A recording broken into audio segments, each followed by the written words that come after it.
इस बार मैं नवद्वीप धाम परिक्रमा में गया।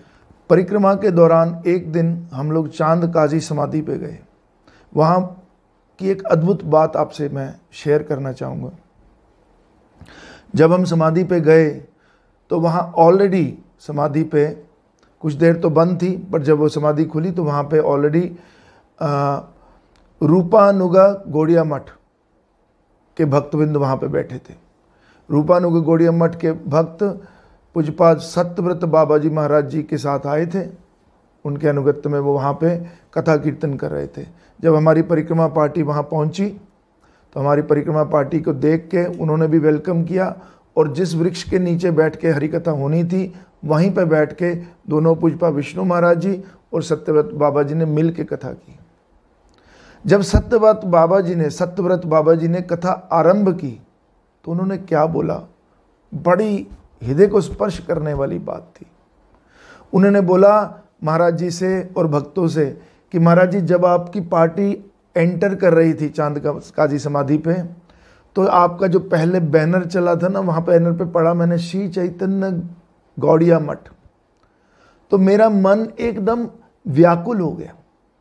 तो मेरे मन में ऐसा हुआ कि अभी इस बैनर के पीछे निताई गौरांगो करते हुए हमारे परम आराध्यतम गुरुदेव त्रिदंडी स्वामी श्रीमद भक्ति बल्लभ तीर्थ गोस्वामी महाराज जी पार्टी को लीड करते हुए आएंगे। बाबा जी जब ये बात कह रहे थे तो उनकी वाणी गदगद हो रही थी। तो सत्यव्रत बाबा जी ने जो उनके साथ, बाबा जी के साथ जो पार्टी आई हुई थी, सभी से कहा कि ये मेरे शिक्षा गुरु पूज्यपाद भक्ति बल्लभ तीर्थ गोस्वामी महाराज जी के श्री चैतन्य गौड़िया मठ के भक्त वृंद हैं। आप सभी ये लोग उठें तो आप सभी इनकी पाए धूली स्पर्श करके अपने मस्तक पे लीजिएगा। देखिए, ये हमारे गुरु जी का वैभव है। मेरे गुरुजी मेरे एक दिन सपने में आए। गुरुजी ने, मैं तब मेरे सपने में आया, मैं गांव में हूँ। तो गांव में मैं घर पे हूँ, तो घर पे मैं हैंडपम्प है वहाँ पे, नाली हैंडपम्प से पंप करो और पानी निकालो। इतने में गुरुजी आगे मेरे पीछे आके चुपचाप खड़े हो गए। तो मैंने गुरुजी को बोला, गुरुजी आप कब आए?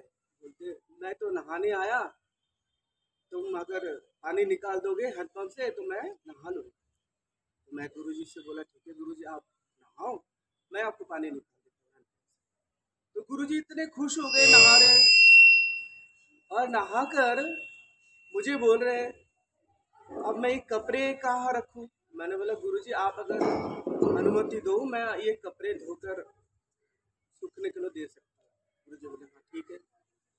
तो गुरुजी हमारे गाँव वाले घर पे चले गए और जैसे हजारों सूरज आ गए वहाँ पे, तो 12 सूरज आए, जैसे घर पे हजारों सूरज उदय हो गए, इतने रोशनी। तो एक बार गुरुजी रामनवमी उत्सव था, तो गुरुजी का जो चित्रपट यहाँ है पर अपने गुरुजी के भजन कुटीर में, वही चित्रपट वहाँ पे लगा हुआ था हॉल में, नाट्य मंदिर में। तो मेरे पास निष्किंचन महाराज जी आए। तो मेरे पास आके निष्किंचन महाराज जी, मेरे मन में इससे पहले एक भाव उठा था उस दिन कि काश में शायद कलकत्ता गुरुजी के पास जा सकता।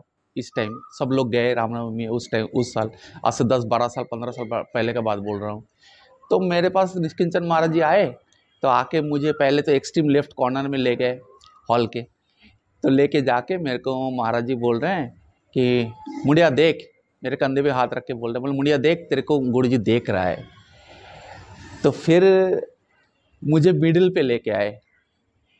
तो फिर मैं देख रहा हूँ, मेरे को बोला कि मुड़िया आप देख, गुरुजी तेरे को फिर देख रहा है। ठीक है, मैं देखा हाँ गुरुजी सही में, गुरुजी का आँख किस तरफ है। फिर मुझे एक्सट्रीम राइट कॉर्नर में ले गए निष्किंचन महाराज। राइट कॉर्नर में लेके मेरे को बोले कि मुड़िया आप देख, गुरुजी तेरे को देख रहा है। मैं देखा हाँ सही में गुरुजी मेरे को देख रहा है। ये इंसिडेंट मेरे जिंदगी का ऐसा छाप छोड़ के गया है कि मतलब निष्किंचन महाराज ने मेरे को ये मतलब अनुभव कर दिया है कि गुरुजी साक्षात अगर हमारे पास प्रकट नहीं है, लेकिन फिर भी गुरुजी हमेशा हमें उनकी कृपा से वो देख रहे हैं और वो उनकी कृपा हम पर बरसा रहे हैं। तो शिल पतित पावन श्री गुरुदेव महाराज की जय। श्री नरोत्तम दास ठाकुर जी ने एक कीर्तन लिखा, श्री गुरु चरण पद्म केवल भगति सद्म बंद मोहि सावधान मोते। उसमें एक लाइन आता है, जहार प्रसादे भाई ए भगवतरिया जाए, जे प्रसादे पूरे सर्व आशा। श्री नरोत्तम दास ठाकुर गुरु महिमा कीर्तन करते हुए उन्होंने लिखा कि गुरुदेव का अहित्व की कृपा होने से क्या नहीं मिलता, क्या नहीं प्राप्त होता है, पर हमें क्या प्राप्त करना चाहिए गुरुदेव से। आज इस गुरुदेव की तिथि पर हमें गुरु जी से क्या प्रार्थना करना चाहिए। अहित्व की कृपा, अहित्व की कृपा यानी कि भगवत भक्ति, कृष्ण भक्ति। और ये कृष्ण भक्ति हम कहाँ पे प्रार्थना कर सकते? गुरु जी का चरण कमल में। गुरु जी के चरण कमल में इतना ही प्रार्थना है कि कृष्ण भक्ति और गुरु निष्ठा वैष्णव सेवा में हमारा रुचि रहे। यही हमारा आकांक्षा है, यही हमारा गुरु जी से प्रार्थना है। मैं आपको ये बताना चाहता हूँ कि जब मैं मठ से जुड़ा सन 2015 में, तो 2016 में मेरा हरि नाम हुआ। तो कोलकाता जाने से पहले मैंने मठ में सुना कि हमारे गुरुजी की जो आंखें ना बहुत सुंदर है, बहुत सुंदर। तो मैंने मठ में काफ़ी बार मैंने सुना। तो 2016 में जब मैं कोलकाता गया तो 2016 के अंदर मेरा हरि नाम हुआ। तो जो हमारा कोलकाता में जो मठ है ना, वहाँ पर जब मेरा नाम बोला था 7वें नंबर पर। तो उससे पहले जो 6 लोग जब गए ना, तो गुरुजी की आंखें बंद थी। उस समय जब गुरुजी को व्हील चेयर पे जब बाहर लेकर आते थे तो गुरुजी आंखें बंद करके बैठे हुए थे। तो जब 7वें नंबर पे मेरा नाम बुलाना, तो मैंने मन ही मन सिर्फ ये सोचा कि गुरुजी, मैंने सुना है कि आपकी आंखें ना बहुत सुंदर है। सिर्फ मैंने मन में ये सोचा। अब मैंने ये भी कहा कि बस एक बार मैं आपकी आंखों के दर्शन करना चाहता हूँ। तो अचानक ही मैंने मन में सोचा और गुरुजी ने ये बात जान ली, क्योंकि हमारे गुरुजी तो अंतर्यामी है ना, जो अंदर की बात भी जान लेते हैं। तो गुरुजी ने जैसे ही जब सुना ना, मैंने जब मन से ये कहा अंदर ही मन, तो ये बोलते ही गुरुजी ने अपनी आंखें खोली। तो मेरे को वाकई में लगा कि हमारे गुरुजी सच्ची में अंतर्यामी है। तो मैं गुरुजी को बहुत धन्यवाद दूंगा कि गुरुजी की कृपा से हमको इतने अच्छे मठ मिला और इतने अच्छे आचार्य मिले। हरे कृष्णा। मैं बहुत लकी हूँ कि परम गुरु जी और श्री गुरु गोरंग श्री राधा माधव जी की मेरे पे कृपा है कि मुझे ऐसे गुरु जी मिले कि जिनके लायक मैं नहीं हूँ।